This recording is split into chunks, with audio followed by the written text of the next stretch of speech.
El gobierno de Milei está implementando un plan de austeridad que está afectando los derechos sociales. Baja en los salarios, baja en las jubilaciones, detención de la obra pública. En paralelo se endeuda nuevamente con el Fondo Monetario Internacional.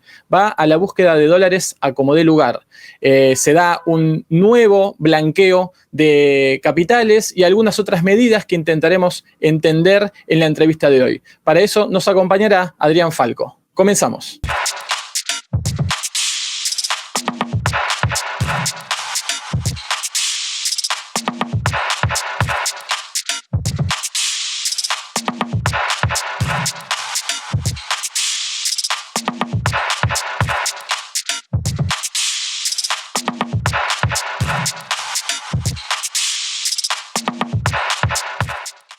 Y ya estamos con Adrián Falco, sociólogo, coordinador del área de Justicia Fiscal y Transparencia Tributaria de Latindad y secretario de la Red de Justicia Fiscal de América Latina y el Caribe. Gracias, Adrián, por venir. Gracias, Francisco, por la invitación.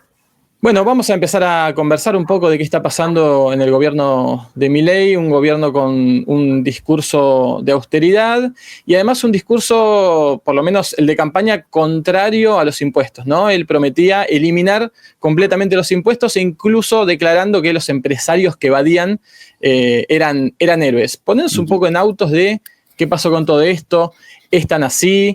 O en todo caso, si los impuestos que se han bajado son a cierto sector, porque la sociedad argentina está sufriendo mucho estas políticas de ajuste. ¿Qué pasa con la parte fiscal en este gobierno? Sí, bueno, como bien lo planteás, sin lugar a dudas, la política de Milei está orientada obviamente a un sector de la población, que es el sector de mayor poder adquisitivo, con una lógica muy liberal, neoliberal de la teoría del derrame, ¿no? De que los más ricos, cuanto más tienen, es mejor porque eso después derrama hacia la sociedad y genera condiciones para el desarrollo. Bueno, históricamente esto está probado que no funciona así de ninguna manera, pero esta orientación del gobierno de Milei hacia cierta estabilidad macroeconómica tiene su costado negativo, ¿no? Diría bastante negativo. Primero porque se basa en un recorte brutal del gasto público, que me animaría a decir es uno de los recortes del gasto público más importantes que ha tenido la Argentina, cerca de 5 puntos del producto. Es la famosa motosierra, ¿no? de la que Milei habla y de la que tanto promueve cuando le toca salir del país a las reuniones que tiene con distintos partidos de ultraderecha en el mundo. Bueno, como te decía, este recorte del gasto público trae aparejado recortes en la obra pública, trae aparejado recorte de salarios, trae aparejado recorte de la estructura del Estado, que no es que el Estado estaba desmedido o formaba parte de toda una casta. No, el Estado, tal cual lo conocíamos antes de la llegada de Milei, estaba conformado por ministerios, secretarías y espacios que trabajaban en pos de políticas públicas, de inclusión, y lo que ha hecho Milei, claramente, a través de su lógica liberal, es cortar todo eso y dejar todo al libre albedrío del mercado. Pero como te decía, este costo social que tiene que ver con el aumento de la pobreza, que si bien se ha reducido un poco, todavía está en niveles muy altos, y además hay ahí un tema con la medición, ¿no? Porque si uno sale a la calle y le pregunta a la gente si paga más o menos los alimentos, te van a decir que los pagan más que antes. Entonces ahí hay un tema con la medición de la pobreza. Y el otro costo que trae aparejado esta dificultad del gobierno de Milei es la relación con el Fondo Monetario. Seguimos dentro del Fondo Monetario, seguimos endeudándonos con el Fondo Monetario, con un costo que todavía no conocemos y que lo vamos a ver en los próximos 5 o 10 años. Y en relación a las principales reformas en materia tributaria que ha hecho Milei, para mí la más terrible de todas es el RIGI, el régimen de incentivo para grandes inversiones, que tiene como consecuencia exenciones para las empresas que operan en el sector minero, para las que operan en el sector tecnológico, con exenciones de hasta 30 años, sin pagar impuestos, sin necesidad de reinvertir la ganancia. Es decir, un escenario montado para el gran capital transnacional, que es el gran capital transnacional depredador que todos conocemos, y que una vez más vuelve a la Argentina tratando de aprovecharse como de ciertas bondades que ofrece, en este caso, el gobierno de Milei. Es mentira que Milei bajó los impuestos. Él venía con una propuesta de reducir cerca de un 90% los impuestos, y eso no ha ocurrido. De hecho, si uno analiza la carga tributaria o la presión tributaria, ha subido un poco, muy poquito, pero ha subido. Esto en relación a qué? A que se ha dado vuelta la reforma de ganancias, con lo cual los trabajadores pagan más que antes, con lo cual la propuesta de reforma tributaria de Milei está asociada a sostener o a profundizar un sistema tributario como el argentino, que es absolutamente regresivo. Rebaja de bienes personales, aumento de ganancias de los trabajadores o hacia los trabajadores, con lo cual eso te da la pauta de que la propuesta del gobierno de Milei no está orientada a los que menos tienen. Y por último, la frutilla del postre, el blanqueo de capitales, ¿no?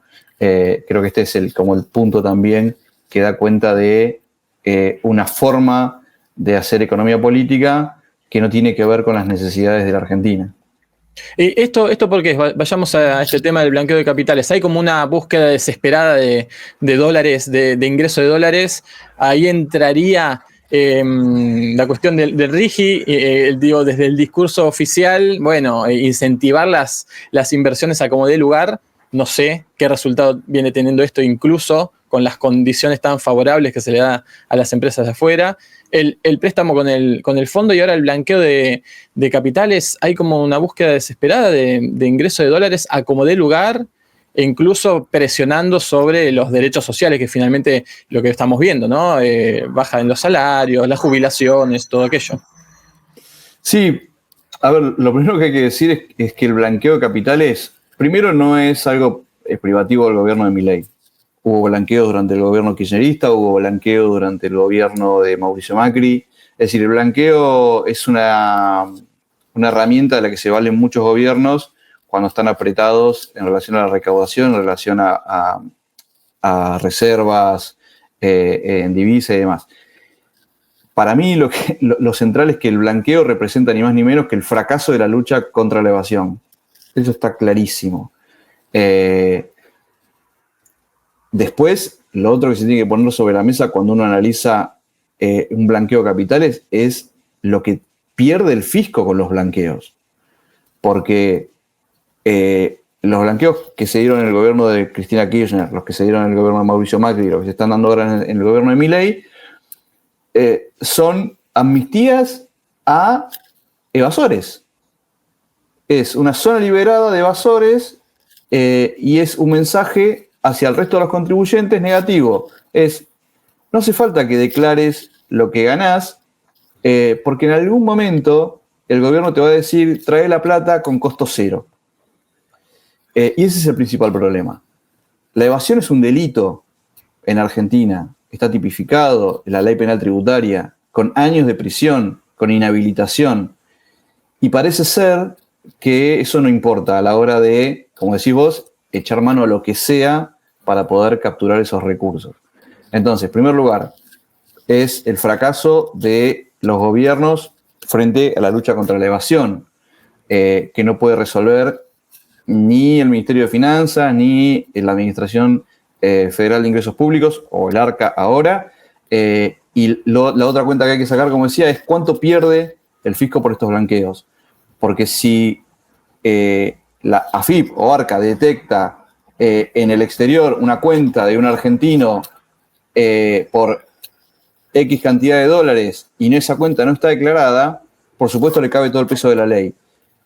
Tiene que pagar impuestos, tiene que pagar punitorios, tiene que pagar infinidad de multas por ese dinero no declarado. Hoy esto no está pasando. No importa que te hayas portado mal, trae la plata igual. Con lo cual es un pésimo antecedente. Ahora, ¿por qué se implementa el blanqueo? Bueno, primero depende del gobierno y de las necesidades de ese gobierno. Pero uno de los objetivos es, primero, aumentar las reservas del Banco Central, que ingresen esos recursos. Por otro lado, también aumentar la recaudación fiscal, porque ese dinero que ingresa declarado tiene que después formar parte de las declaraciones juradas de bienes personales de la gente que declaró ese dinero, ya sea si ya se ha comprado un bien, ya se ha comprado un automóvil, una casa o haya hecho una inversión. Y lo que es real también es que hay muchísimo dinero de argentinos en el exterior. Uh-huh. Hay un dato que creo que se queda corto, y de hecho lo ha mencionado la directora del Fondo Monetario, Cristalina Georgieva, de que hay cerca de 200.000 millones de dólares de argentinos en el exterior. Se quedó corta, Cristalina. Hay cerca de 400.000 millones de dólares de argentinos en el exterior. En algún punto se hablaba hasta incluso del 80% del PBI argentino en paraísos fiscales. Es muchísimo dinero. Y claro, el Fondo Monetario dice ahora, cuidado, porque ahí hay recursos que ustedes pueden aprovechar. Entonces sería bueno decirle a Cristalina que hace muchísimos años que queremos hacer que esos recursos vengan a la Argentina. Estaría muy bueno que el Fondo Monetario, en vez de endeudarnos, nos ayude a recuperar esos recursos que le harían muy bien a la economía. Y a ver, ¿qué repercusiones puede llegar a tener este blanqueo? Bueno, como te decía, en principio absolutamente negativas. Hay un premio a los que evaden. Eso apunta a que un sector muy pequeño de la población se beneficie, que son los que más tienen. Claro, eso te iba a preguntar. Estamos hablando de digamos, pocas personas le hablan a los propios de algún modo, ¿no? Abriéndole esa ventana para la evasión a los héroes, ¿no? Que son los que evaden según el discurso oficial. Exactamente. Es un fracaso del Estado, de los sucesivos gobiernos para combatir la evasión. Es un premio a los delincuentes. Y el impacto después en las cuentas públicas es bastante insuficiente. ¿Dónde está la plata de los blanqueos de Macri, por ejemplo? Macri fue uno de los blanqueos más exitosos de la historia argentina. ¿Ese dinero se fugó? Uh-huh. Como bien lo dijo él en algún momento, junto con la plata del Fondo Monetario, lo usamos para pagarle a los bancos que se querían ir. Entonces, digo, abrimos la puerta a un juego nefasto en relación al respeto por las leyes, por la normativa. Damos un mensaje horrible de, no importa que no cumplas con tus obligaciones tributarias, en algún momento alguien te va a perdonar y te va a decir, trae el dinero que tenés en el exterior, que no va a pasar nada.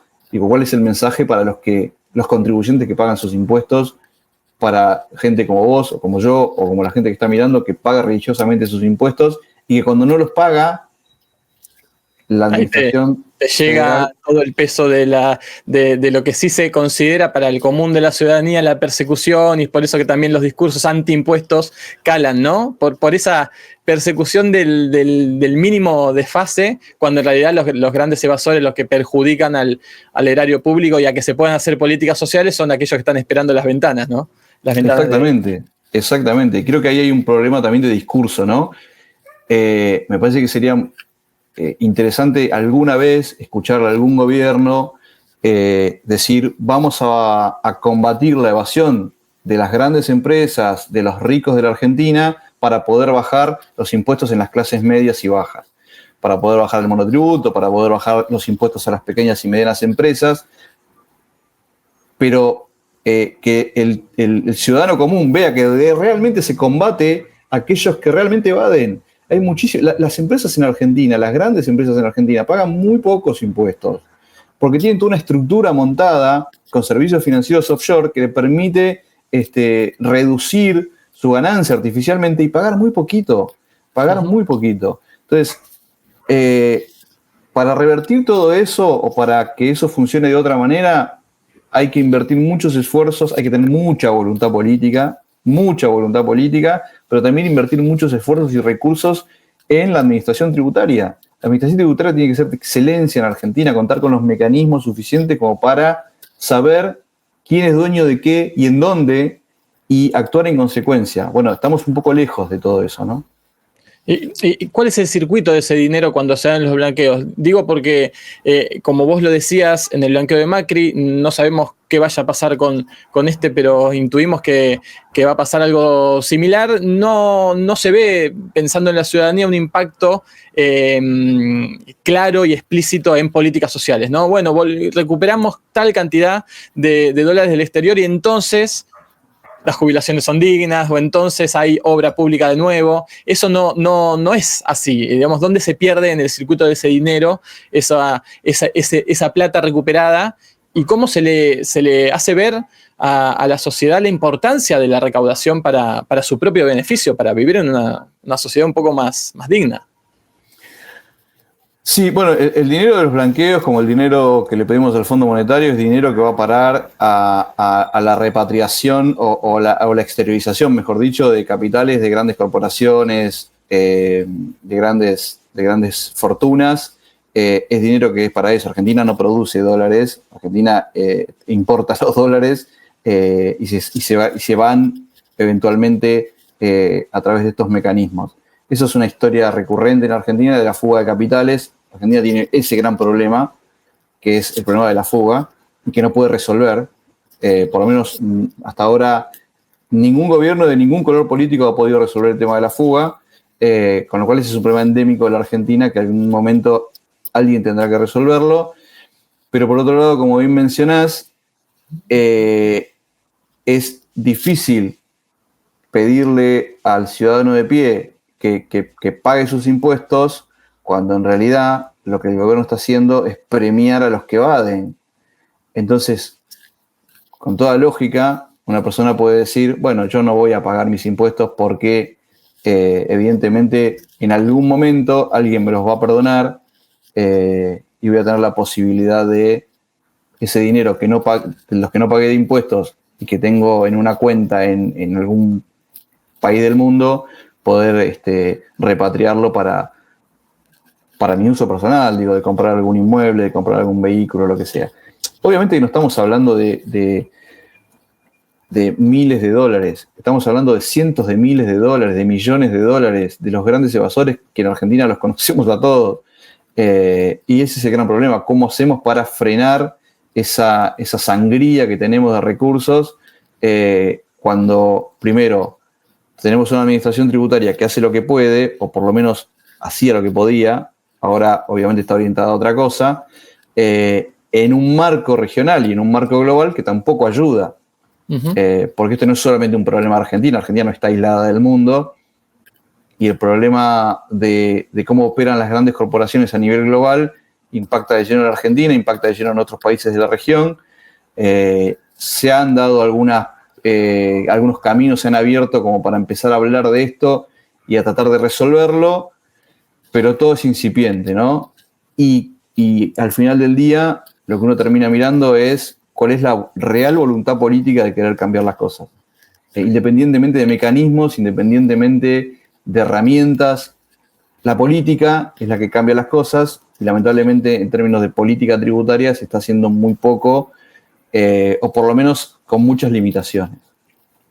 Mientras esperamos la voluntad política, te llevo un poco a las herramientas posibles para evitar la fuga y esta evasión a nivel internacional. Está el intercambio de información tributaria entre los países. ¿Qué nos podés contar? ¿Cómo explicarías esto y qué pasa con el funcionamiento de este tipo de herramientas? Sí, es verdad que se ha avanzado bastante en la región en materia de transparencia, pero todavía no alcanza.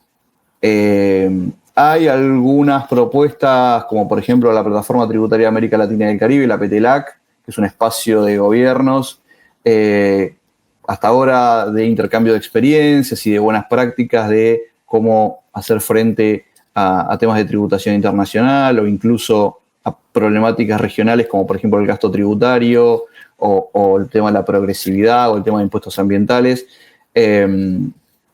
que presenta de alguna manera algún camino posible. Bueno, todo el tema de la Convención Fiscal de Naciones Unidas, en donde los temas de transparencia también se están revisando. La región ha avanzado en el intercambio de información, Argentina ha avanzado en el convenio multilateral, con el CRS. Hay avances, Ahora, lo que no está claro es cuál ha sido el impacto real de esos avances. Porque hablar de transparencia no es firmar un acuerdo de intercambio de información. Yo puedo firmar 50 acuerdos de intercambio de información. Ahora, ¿cuál es el impacto en la recaudación de todo eso? Y eso no está del todo claro.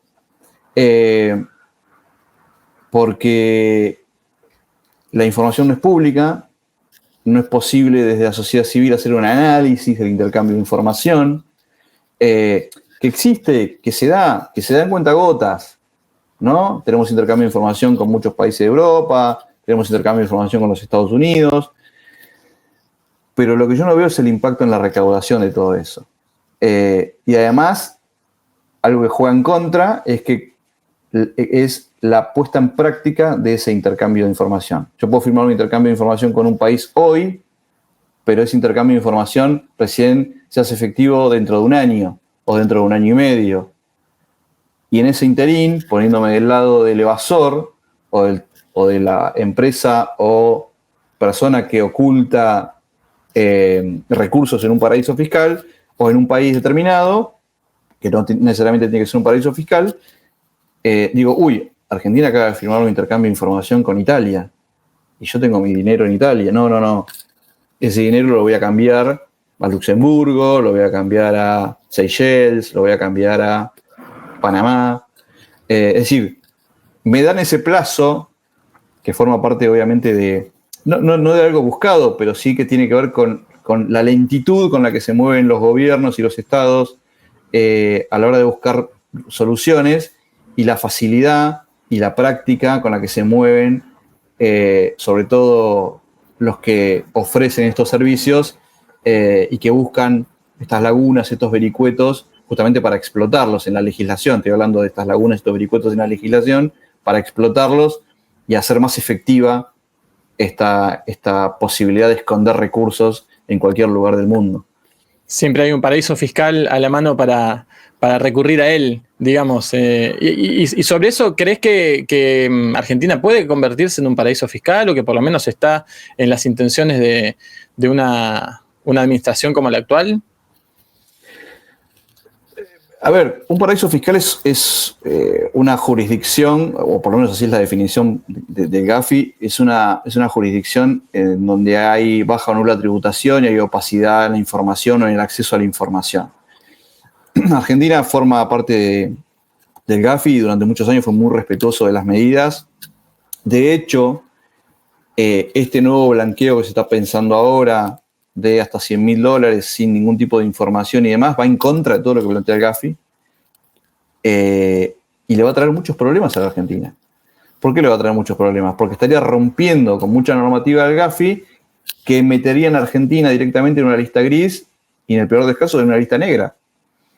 Y eso atenta contra la posibilidad de recibir inversiones, de recibir recursos para diferentes sectores como la minería, como la tecnología, con lo cual ahí, hasta donde se sabe, el gobierno está manteniendo algún vínculo o algunas negociaciones extraoficiales con el GAFI para decir, miren, esto es una posibilidad remota, por ahora manténgannos del lado de los buenos, pero sería un grave problema si Argentina entra en una lista gris o en una lista negra del GAFI. Estamos lejos de ser un paraíso fiscal, pero todo apunta a que esta laxitud, esta desregulación permanente, bueno, hace que esto sea, en algún momento se hablaba de un paraíso narco a la hora de traer los recursos y de no preguntar de dónde provienen, ¿no? Bueno, desde hace mucho tiempo ya los bancos no reportan operaciones de mucho dinero, la famosa ROS, los reportes de operaciones sospechosas. Se ha desregulado mucho eso, se ha desregulado muchísimo y es una pena porque realmente colocan a Argentina en un lugar de mucha vulnerabilidad respecto de capitales especuladores que andan dando vueltas, vinculados no solamente con el narcotráfico o delitos en general, sino también con lo que es más grave, que es los recursos que surgen del comercio fraudulento entre empresas, que no está quieto, no es dinero que queda alojado en una cuenta en un paraíso fiscal. Ese dinero después compra voluntades políticas, compra políticos, financia campañas. Hay que tener mucho cuidado y sobre todo hay que tener organismos dedicados a el relevamiento, la persecución, el tener información concreta de quiénes son los jugadores, qué recursos tienen y dónde los tienen alojados. Y la verdad que Argentina está un poco lejos de todas esas herramientas que servirían para tener una gestión eficaz de lo que es la tributación, la transparencia financiera y demás. Voy con 2 noticias más para conocer tu análisis, sobre todo para tratar de dibujar cuál es la conducta del gobierno de Milei en estas materias. Hay 2 anuncios, uno llamado el Super IVA, una suerte de separación entre las alícuotas del Estado Nacional y los provinciales en un país federal como el argentino, en que liberaría al Estado Nacional de la coparticipación o de tener que repartir los recursos en un Estado federal que se basa en la solidaridad con la que se reparte la recaudación por las desigualdades entre las provincias. Y otra cosa que se le estarían bajando los aranceles a la importación de celulares, que también afectaría a una provincia como Tierra del Fuego, que vive además del turismo, de la industria tecnológica. ¿Por qué hace algo así el gobierno en un mundo que se está cerrando cada vez más, en donde todos se imponen aranceles, aquí se quitan? ¿Cómo podemos entender estas políticas y cuáles son las consecuencias que pueden tener? Sí, yo creo que el super IVA está pensado. A ver, hay un problema que Argentina tiene y que tiene que ver con a veces la complejidad de su sistema tributario. Primero hay que derribar una falacia, una mentira que tiene que ver con que Argentina tiene más de 150 impuestos. Bueno, eso es mentira. O que una empresa paga más de 150 impuestos o que un ciudadano paga más de 150 impuestos. Eso es un estudio que ha dado vueltas y que utiliza mucho la derecha para sostener su argumento del no pago de impuestos o de reducción de impuestos. Y que es como mezclar peras con bananas, ¿no? De mezclar lo que es un impuesto de lo que es una tasa, de lo que es una contribución, con lo cual no pasa por ahí. Pero lo que busca el gobierno me parece que es como simplificar de alguna manera el pago de los impuestos. Entonces lo que intenta hacer con este super IVA es, por un lado, reducir el IVA del 21 al 9%, pero atención con esto porque no es una buena noticia, ¿no? Reducir el IVA del 21 al 9%. El 9% es lo que se queda al Estado Nacional, después de lo que vos decías de la coparticipación del IVA. El IVA es un impuesto coparticipable. Reducirlo al 9%, que es su parte, y el resto, dejar que las provincias incluyan en la diferencia y den de baja todo lo que es ingresos brutos o tasas municipales. O ingresos brutos y tasas municipales. Esto con la lógica de poner a competir las provincias en términos impositivos, ¿no? Es como una carrera a la baja en las provincias argentinas. La que cobra menos tendrá más inversión, dice el gobierno. Pero esto lo que va a traer aparejado es, primero, un enfrentamiento con los gobernadores, porque ahí va a haber una pérdida de ingresos por parte de las provincias, que se va a transformar en esa pérdida de ingresos en un costo social muy alto, en reducción de obra pública. De hecho, ya está pasando.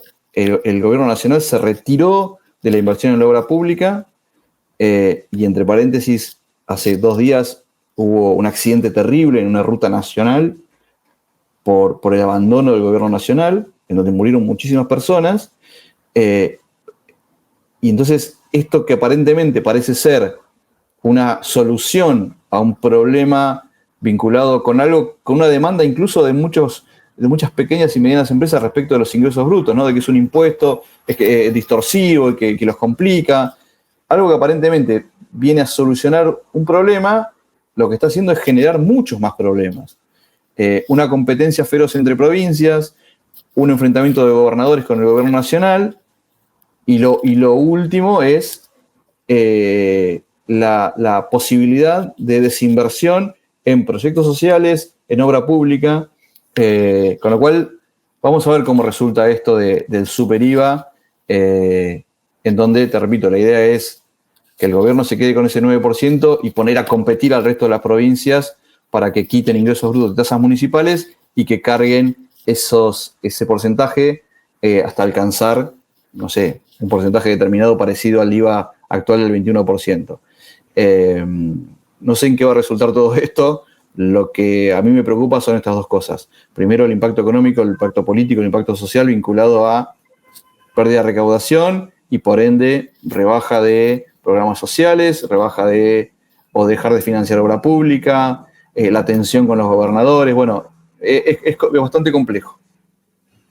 Bien, Adrián, te agradecemos esta charla. Seguiremos estos temas seguramente. Y bueno, muchas gracias por participar de NTV Info. Y bueno, hasta la próxima, ¿no? Gracias, Francisco. Lo último que me había quedado, me habías preguntado, me acuerdo lo de Tierra del Fuego, vinculado con esta baja de aranceles.